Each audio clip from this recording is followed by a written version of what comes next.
ہفتے میں 7 دنوں میں ایک دن بابرکت بنایا، وہ جمعہ کا ہے۔ اللہ تعالیٰ نے قوم یہود سے کہا کہ میرے علم میں ایک دن ہے بہت برکت والا، وہ تم ڈھونڈو اور چن لو۔ تو انہوں نے خطا کھائی اور ہفتے کا دن چن لیا۔ ہفتے کو یہودی عبادت کرتے ہیں، کام نہیں کرتے۔ پھر اللہ تعالیٰ نے عیسیٰ علیہ السلام کی قوم سے کہا کہ ایک دن میرے بارگاہ میں بہت بابرکت ہے، دعائیں قبول ہوتی ہیں، اسے تم ڈھونڈو۔ ان پہ چھوڑا تو انہوں نے اتوار چن لیا۔ لیکن جب ہماری باری آئی تو اللہ نے ہمیں نہیں کہا کہ ڈھونڈو۔ اللہ نے اپنے محبوب کی محبت میں جناب رسول اللہ صلی اللہ تعالی علیہ وسلم کی طفیل اللہ تعالیٰ نے ہمیں خود بتا دیا کہ وہ جمعہ کی رات ہے اور جمعہ کا دن ہے۔ یہ سب سے بہترین دن ہے جمعہ کا، اور پورے سال کے لحاظ سے جمعہ کی رات سب سے بہترین رات ہے۔ خصوصی طور پر پھر شب قدر سب سے اعلیٰ ہو جاتی ہے، لیلۃ القدر سب سے اعلیٰ ہو جاتی ہے۔ تو وہ 21، 23، 25، 27، 29 کی راتوں میں کوئی ایک رات ہوتی ہے، تو وہ اللہ تعالیٰ نے بہت ہی بابرکت بنائی۔ اللہ ہمیں نصیب فرمائے۔ تو جمعے کا دن اللہ تعالیٰ نے پسند فرمایا، اس میں ایک گھڑی دعا کی قبولیت کی ہے، وہ چھپی ہوئی ہے۔ اس گھڑی میں جس خوش نصیب کو ہاتھ اٹھانے کی دولت مل جائے، وہ دعا فوراً قبول ہوتی ہے، وہ سیدھی عرشوں پر جاتی ہے۔ علماء نے اس میں تحقیق کی، ہر ایک نے اپنے اپنے خیال کے مطابق۔ بعضوں کے نزدیک جب امام خطبے کے لیے ممبر پہ آتا ہے تو وہ دعا کی قبولیت کا وقت ہے۔ بعضوں کے نزدیک جب دو خطبوں کے درمیان بیٹھتا ہے تو وہ وقت دعا کی قبولیت کا ہے۔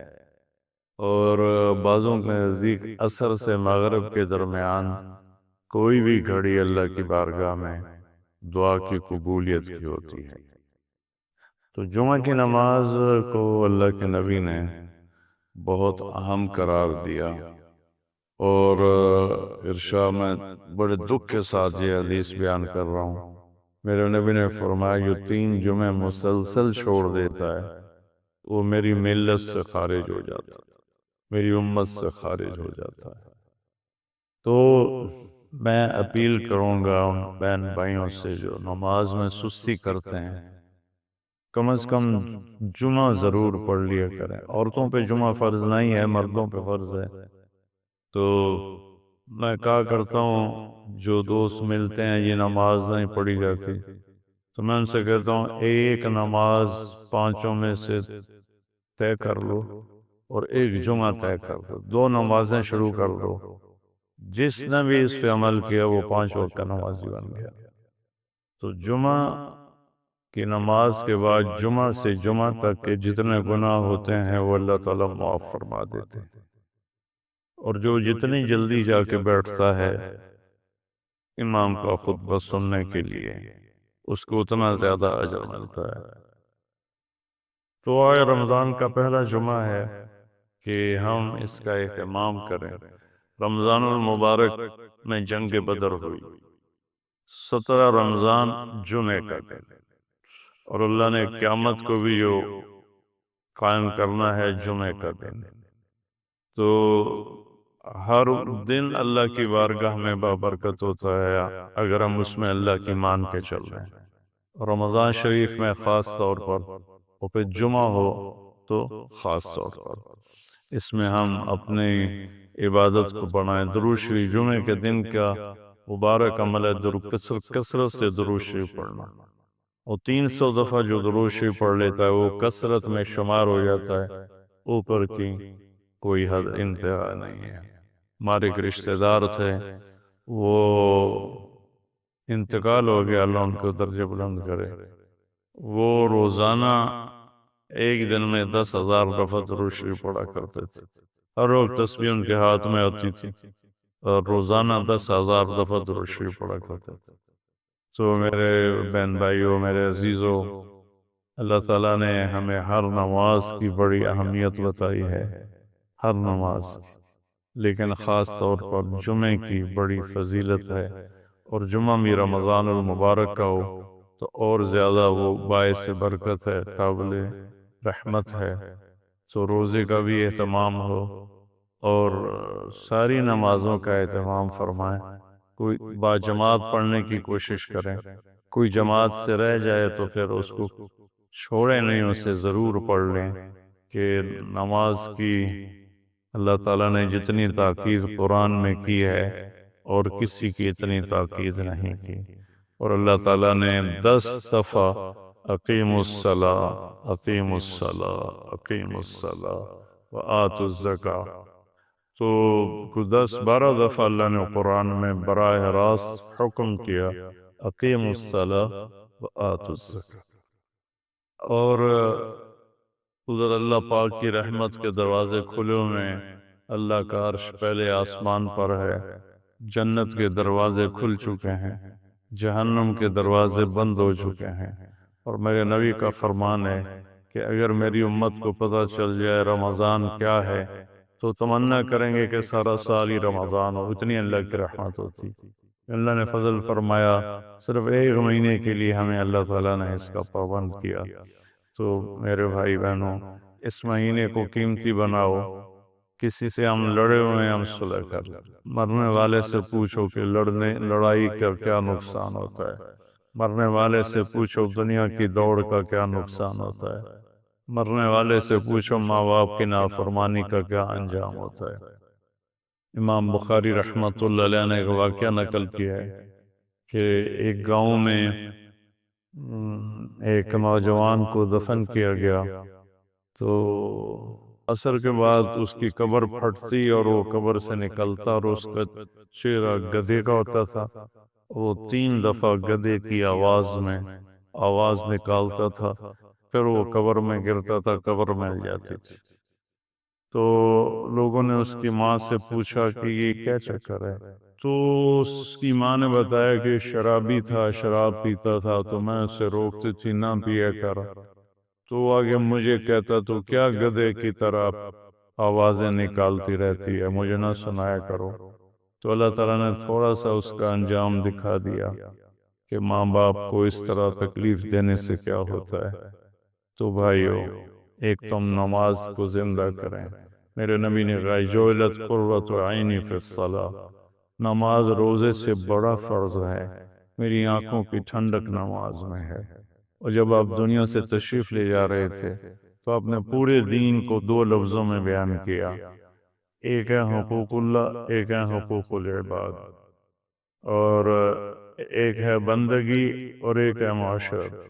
تو آپ نے فرمایا الصلاۃ، جب آپ دنیا سے تشریف لے جا رہے تھے آپ نے حضرت ام عائشہ رضی اللہ عنہا علیہ السلام کے سینے پر یوں سر رکھا ہوا تھا، اس طرح کر ایسے، اور ام عائشہ نے آپ کو سہارا دیا ہوا تھا، اپنے سینے پر لٹایا ہوا تھا۔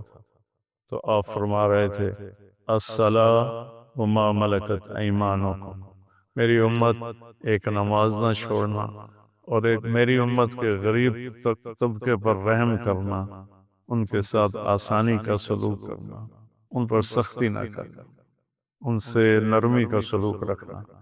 پھر الصلاۃ وما ملکت ایمانکم، نماز نہ چھوڑنا، نماز نہ چھوڑنا، نماز نہ چھوڑنا۔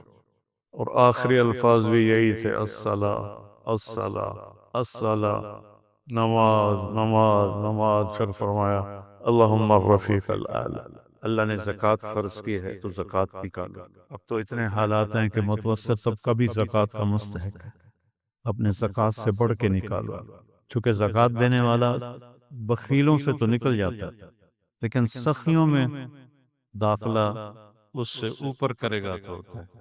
2,500 دے دیا نا 1,00,000 میں سے، تو باپ پہ بخیل کا لیبل نہیں لگے گا، لیکن سخی کا بھی نہیں لگے گا۔ اوپر 54 خرچ کر دو تو ایک سٹیپ آپ آ جائیں، سخی بن کے زندگی گزارو۔ لوگوں پہ خرچ کرنے کا مزہ بہت ہے، جوڑنے کے مزے سے زیادہ لگانے کا مزہ ہے۔ جب مظلوم فریاد کرتا ہے تو آسمان کے سارے دروازے اس کے لیے کھل جاتے ہیں، اور خاص طور پر جب یتیم پر ظلم ہوتا ہے تو اللہ کا عرش کانپ اٹھتا ہے، ساتوں آسمان کانپ اٹھتے ہیں، اور اللہ عرشوں سے کہتا ہے کون ہے جس نے اس یتیم کو رلایا ہے؟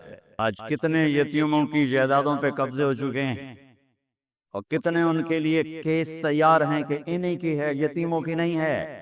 سویا ہوا ہے میرا اللہ، پتہ انہوں کو نہیں پتہ لگا کی ہوندہ پہ ہے، اس نے اپنے نبی کو یتیم بنا کے بھیجا تھا۔ ہاں میرے بھائیو بہنوں، معاملہ تو اللہ اس کے رسول کی طرف رجوع کرنے سے بنے گا۔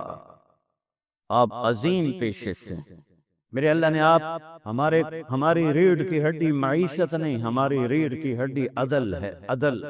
جب ریڑھ کی ہڈی ٹوٹ جائے تو وہ انسان کھڑا نہیں ہو سکتا، معیشت بھی ہو، تجارت بھی ہو، زراعت بھی ہو، سب کچھ ہو اور عدل نہ ہو تو ریڑھ کی ہڈی ٹوٹی ہے۔ یہ ویل چیئر پر تو چل سکتا ہے، پاؤں پہ نہیں چل سکتا۔ بھوک ہو، افلاس ہو، لیکن عدل قائم ہے تو یہ اپنی کمر پہ کھڑا ہوا ہے، یہ اپنے پاؤں سے چلے گا۔ ہمارے معاشرے کی کمر ٹوٹ چکی ہے، ہمارے معاشرے کی کمر ٹوٹ چکی ہے۔ میرے نبی نے کہا اتقی دعوت المظلوم، میرے نبی نے فرمایا مظلوم کی بد دعا سے بچنا، مظلوم کی بد دعا سے بچنا۔ اور مظلوم کہا، مظلوم ہندو، دہریہ، کافر، مومن، مسلم سب برابر، ایک برادری ہے۔ مظلوم مظلوم ایک برادری ہے، وہ عیسائی ہے مظلوم ہے، مسلمان ہے مظلوم ہے، یہ ایک برادری ہے۔ مظلوم کی بد دعا، میرے نبی نے کہا اللہ اور اس کی بد دعا کے درمیان کوئی چیز رکاوٹ نہیں ہوتی مظلوم کی بد دعا سے۔ میرے نبی نے فرمایا بنی اسرائیل میں ایک عورت تھی، اس کا جھونپڑا تھا، بادشاہ نے محل وسیع کیا، جھونپڑا اس میں آ رہا تھا، انہیں کہا گرا دو، اما تھی نہیں، واپس آئی تو اس کا جھونپڑا ملبے کا ڈھیر تھا۔ وہ کہنے لگی یہ میرے گھر کو کس نے گرایا؟ لوگوں نے کہا یہ بادشاہ نے حکم دیا گرا دیا ہے۔ تو اس نے ملبے کے ڈھیر پر یوں کہا میرے رب میں تو موجود نہیں تھی، تو موجود تھا، میں تو موجود نہیں تھی، تو موجود تھا، بس ایک بول۔ تو وہیں کھڑے کھڑے اللہ نے اس بادشاہ کو اس کے محل سمیت زمین میں دھسا دیا، ایک دھماکے کے ساتھ زمین پھٹی اور بادشاہ اپنے لشکر سمیت محل سمیت زمین کا نوالا بن گیا۔ یہ اللہ ہے۔ اور میرے نبی نے فرمایا تھا وَارْتَفَتِ الْأَصْوَاتُ فِي الْمَسَاجِدِ، مسجدیں بھڑک اٹھیں گی، اور کیا ہوگا؟ وَظَهَرَتِ الْقَيْنَاتُ وَالْمَعَازِفُ، موسیقی کی محفلیں قائم کی جائیں گی، گانا بجانا تعزیز بنے گا۔ وَلُبِسَ الْحَرِيرُ، مرد ریشم پہنیں گے۔ وَشُرْبَتُ الْخُمُورُ، اور شراب پی جائے گی، شراب کی محفلیں سجائی جائیں گی۔ وَلَانَ آخِرُ هَذِهِ الْأُمَّةِ أَوَّلَهَا، اور آج کے لوگ پہلے لوگوں کو بے وقوف کہیں گے، جاہل کہیں گے، ان پڑھ کہیں گے کہ جب میری امت یہ کام کرے گی فَلْيَرْتَقِبُوا عِنْدَ ذَلِكَ رِيحًا حَمْرَاءَ، پھر موسم کے تیور بدل جائے، زمین بھی تیور بدل رہی ہے، فلک بھی آنکھیں دکھا رہا ہے، پھر ہوائیں پاگل ہو جائیں گی، بجلیاں کڑکنے لگیں گی، بے موسم کی بارشیں، فصلات کیا انسان بھی بہا کے لے جائیں گے۔ وَخَسْفًا وَقَذْفًا، اور زلزلے آئیں گے، اور آسمان سے اللہ کی ناراضگی کے دروازے کھولیں گے، جسے تسبیح کا دھاگا ٹوٹتا ہے اور دانے ٹپ ٹپ ٹپ ٹپ ٹپ ٹپ ٹپ ٹپ زمین پہ گرتے ہیں، اس طرح اللہ کی ناراضگی کی نشانیاں اوپر نیچے اوپر نیچے اوپر نیچے آتی رہیں گی، آتی رہیں گی، آتی رہیں گی، یہاں تک کہ تم لوٹو اپنے اللہ کی طرف، واپس جاؤ اپنے اللہ کی طرف۔ میرے بھائی بہنوں، اب بڑے عالی شان پیشے سے ہیں، عدل عدل۔ وَوَضَعَ الْمِيزَانَ، پہلے اللہ نے کہا میرا عدل دیکھو، وَوَضَعَ الْمِيزَانَ، پہلے میرا عدل دیکھو، اس کائنات کو اتنے عدل کے ساتھ چلا رہا ہوں کہ 1 ملی میٹر کی گنجائش کوئی نہیں دائیں بائیں ہونے کی، اور 1 سیکنڈ کی گنجائش کوئی نہیں آگے پیچھے ہونے کی۔ یہ زمین، ایک مثال دیتا ہوں، وَوَضَعَ الْمِيزَانَ کی ایک مثال دیتا ہوں، ہماری زمین 24,000 کلومیٹر گولائی میں ہے، یہ ہر ایک سیکنڈ میں سورج سے 2.5 ملی میٹر، سینٹی میٹر نہیں، 2.5 ملی میٹر سورج سے دور ہو جاتی ہے ہر سیکنڈ۔ صرف 3 مائکرو میٹر کا فرق پڑ جائے، یہ 3.5 کی 2.5 کی بجائے یہ 2.8 ہو جائے، 2.8 ہو جائے، یا یہ 2.2 ہو جائے، 3 مائکرو میٹر زیادہ ہو جائے یا کم ہو جائے، تو چند ہفتوں میں یہ سارا ہمارا جو سولر سسٹم ہے یہ تباہ ہو جائے، تباہ ہو جائے۔ 2.5 2.8 2.8 2.8 ملی میٹر یہ سورج سے دور ہوتی ہے۔ یہ 3.1 ہو جائے یا 2.5 ہو جائے تو یہ ہمارا سارا سولر سسٹم تباہ ہو جائے گا۔ وَوَضَعَ الْمِيزَانَ، اپنے رب کا ترازو دیکھو، اللہ تطغوا فی المیزان۔